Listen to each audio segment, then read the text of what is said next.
ઘણા વર્ષો પહેલાની આ કહાની છે। એક ગામમાં એક વૃદ્ધ મહિલા રહેતી હતી। તે એકદમ સૌમ્ય સ્વભાવની અને સરળ સ્વભાવની હતી। હંમેશા તે બીજાની મદદ કરવામાં માનતી। હંમેશા તે ભગવાનનું નામ જપ્યા કરતી અને હંમેશા તે બીજાની સેવા કેવી રીતે થાય તે જ વિચાર્યા કરતી। ક્યારેય કોઈનું ખરાબ ન વિચારતી। બીજાની મદદરૂપ થઈને તેમનું કામ કેવી રીતે સરળ બને તે જ તે વિચારતી। એક વખત આ વૃદ્ધ મહિલાનું મૃત્યુ થઈ જાય છે અને આ વૃદ્ધ મહિલાને લેવા માટે યમરાજ આવે છે। જ્યારે યમરાજ આ વૃદ્ધ મહિલા પાસે આવે છે તો વૃદ્ધ મહિલા યમરાજને પૂછે છે કે તમે મને સ્વર્ગમાં લઈ જશો કે નર્કમાં?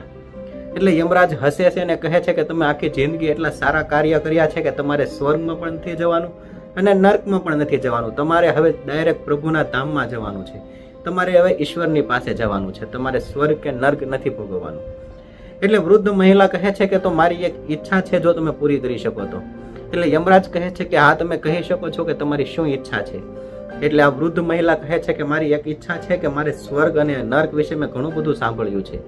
એટલે મારે આ સ્વર્ગ અને નર્કના દર્શન કરવા છે। મારે જોવું છે કે સ્વર્ગ અને નર્કમાં શું થાય છે। એટલે યમરાજ કહે છે કે તમે આખી જિંદગી એટલા સારા કાર્ય કર્યા છે, એટલે હું તમારી ઈચ્છા જરૂરથી પૂરી કરીશ।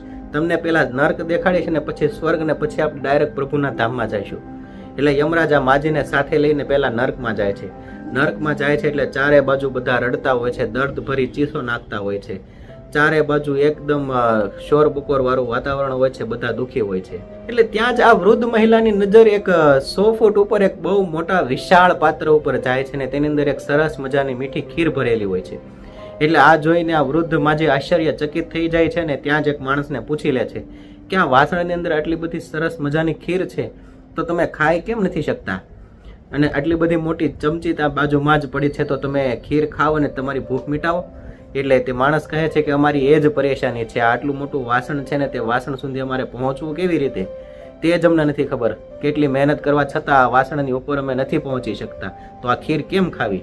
એટલે આ વૃદ્ધ મહિલાઓને આંખમાં પણ આંસુ આવી જાય છે ને તેને થાય છે કે આવડા મોટા વાસણમાં ખીર હોવા છતાં પણ આ લોકો નથી ખાઈ શકતા। એટલે હવે યમરાજ તેમને કહે છે કે હવે આપણે સ્વર્ગ તરફ જઈએ। એટલે આ વૃદ્ધ મહિલા અને યમરાજ બંને સ્વર્ગ તરફ જાય છે। ત્યાં એકદમ સુંદર અને શાંતિપૂર્ણ વાતાવરણ હોય છે। લોકો એકબીજાની મદદ કરતા હોય છે, બધા ઈશ્વરના નામનું સ્મરણ કરતા હોય છે અને બધી જ સુખ સુવિધાઓ જે ઉપલબ્ધ હોય છે। પરંતુ ત્યાં પણ આવી જ પરિસ્થિતિ હોય છે કે એક 100 ફૂટ મોટું વાસણ ઊંચાઈ ઉપર રાખેલું અને તેમાં પણ સરસ મજાની સુગંધિત ખીર ભરેલી હોય છે। પરંતુ ત્યાં તો લોકો તેમાંથી ખીર લઈને શાંતિથી આરામથી બધા ખાતા હોય છે। એટલે ત્યાં એક માણસને આ વૃદ્ધ મહિલા પૂછે છે કે તમે પણ આ કેવી રીતે આ કરો છો? નર્કમાં પણ આવી જ સેમ પરિસ્થિતિ હતી અને અહીંયા પણ સેમ પરિસ્થિતિ છે। એટલે તે માણસ કહે છે કે આ પ્રશ્નનો જવાબ અમારા વરિષ્ઠ આપશે।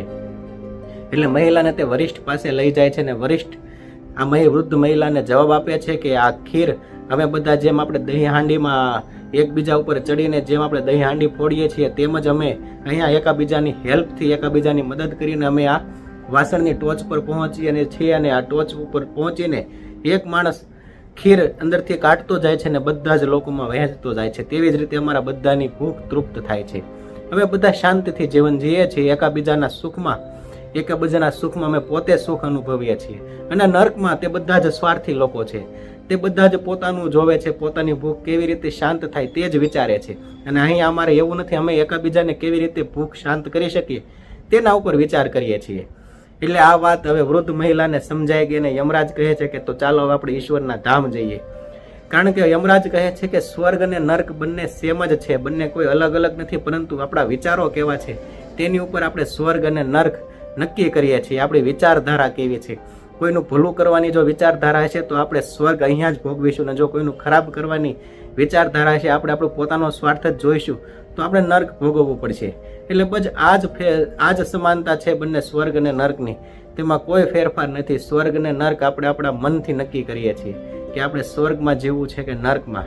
એટલે વૃદ્ધ મહિલા અને યમરાજ હવે પ્રભુના ધામમાં પધારે છે અને આ કહાનીનો અહીંયા સમાપ્ત થાય છે। દોસ્તો, તમને આ કહાની સારી લાગી હોય તો અમારી ચેનલને સબસ્ક્રાઈબ કરજો અને આ વિડીયોને લાઈક કરજો। થેન્ક યુ દોસ્તો।